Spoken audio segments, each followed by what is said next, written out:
Welcome to Plantar Fasciitis series. In this series, we talk about how to heal plantar fascia and how to reduce the pain that may be challenging for us. And in this video, we talk about the psychological aspect of plantar fascia, how it's important to maintain a very positive and calm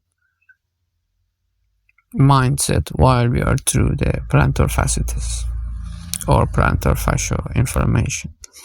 So what really affects our body during plantar fascia is not just limited to the body. So it also affects the mind and the psychology.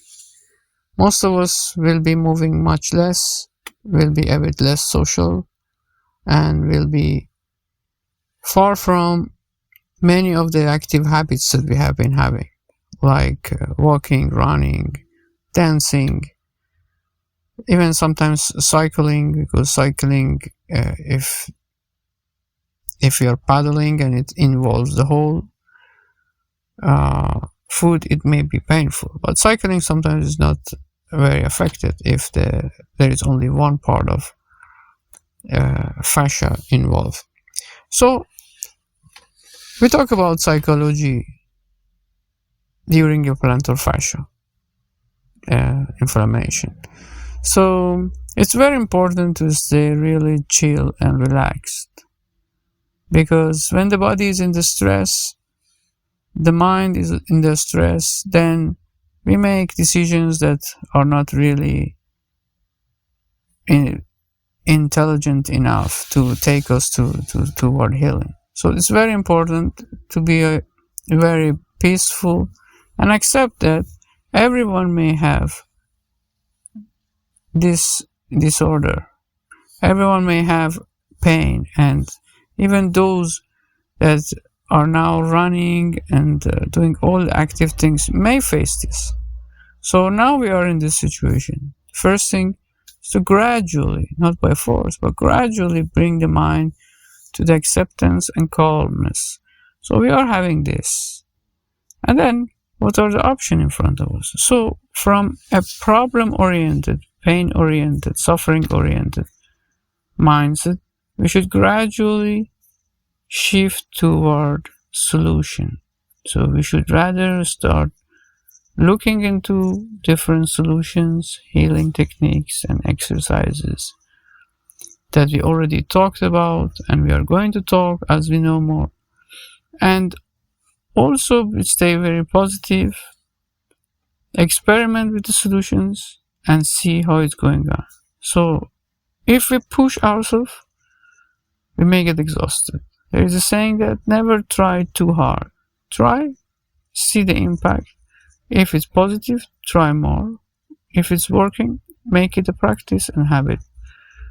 But just finding a single solution that fits all the problems, all the pains and suffering, it's very interesting, but it may take time.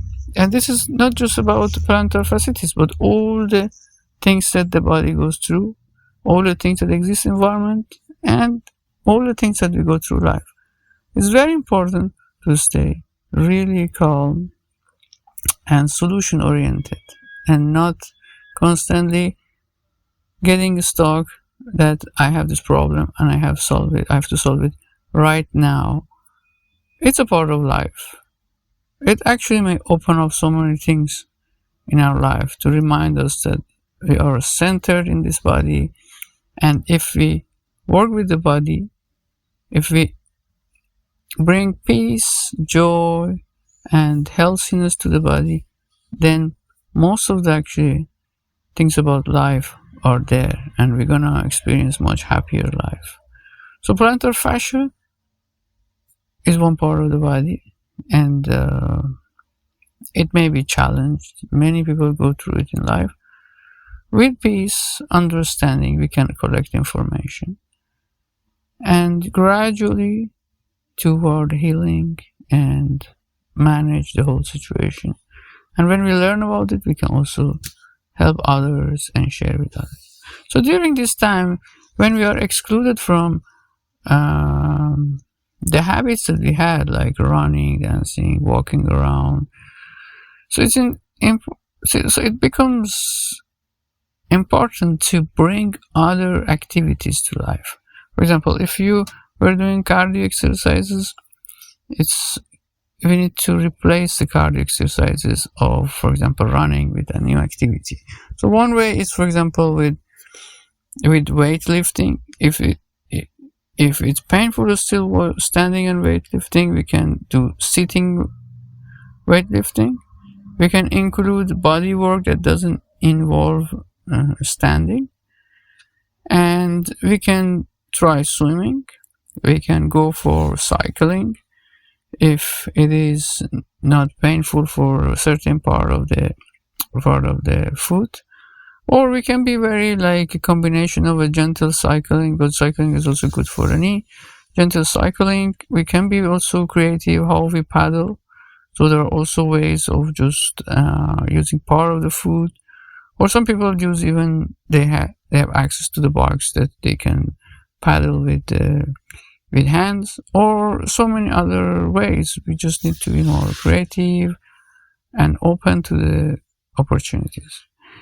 So for cardio, these things can go swimming, cycling up to some degree, and we can also do more creative, like a cold shower, which is also very therapeutic for the inflammation in all the body. Then we can also do breathing techniques that are also becoming very popular for energizing the body in terms of cardio and oxygenating the body, both for higher mood and motivation. And there are different breathing techniques that maybe we create one video about that. And already, so we have this. So we can go for cardio with different techniques. Of course, it's gonna take time because the body and mind need to create these narrow pathways in the brain and muscle memory to bring other practices. But it works if we are just patient and we just give it a try, and we trust the universe that the things as they were in different way, they can be also in a new way. So we can also bring the mind to the more joy by using more silent meditation or some yoga. If we have also doing it with other people, we can do mantra chanting, we can do visual imagination. For example, we can imagine that we are healing, our plantar fascia is getting better. We can even imagine all the activities that we could do. For example, we can imagine we are running now. We can imagine dancing. We can imagine all the things that we are facing pain and we have a hard time to do by imagination. Might be strange if you are not used to imagination, but if you start doing that, you might really feel very motivated, not only for plantar fascia situation, but also other angles of life. So bring imagination, I suggest, to do the activities you wanted to do, to remember memories. This also gives significance to the memories, and also for also imagining that you are now better. It reminds you that life can be different, and the future, it energizes that I'm going through the healing. And now they are talking that body, like physical body, really doesn't differentiate between an imagination in the mind and a reality outside the body. So running in the mind is already for the body producing hormones, and certain part of the hormones are produced, at least for the mind, for nervous system, and for some unknown part of the body. So imagination is already a great thing, and we should not underestimate it. And there's so many things on the table. You may just pick some of them and try and maybe combine them. We don't need to really do so much to replace. As far as it's just taking us a bit ahead, I think is already good and it's enough. Then gradually, when we are in this path, our brain has more direction to find new solutions, new healings, and it will be also interesting if you're connecting to other people with this disorder in the neighborhood, in the relatives, or everyone you know, or on internet, if you fail to go online.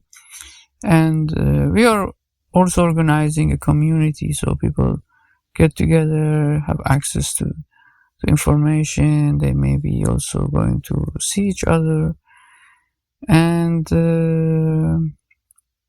over time we learn more, we can share more. So it's important to stay peaceful in mind, not overthinking about plantar fasciitis, the pain situation, what's going to happen. Of course, is affecting our life, the things that we were doing, our job, our things that other people were relying on us.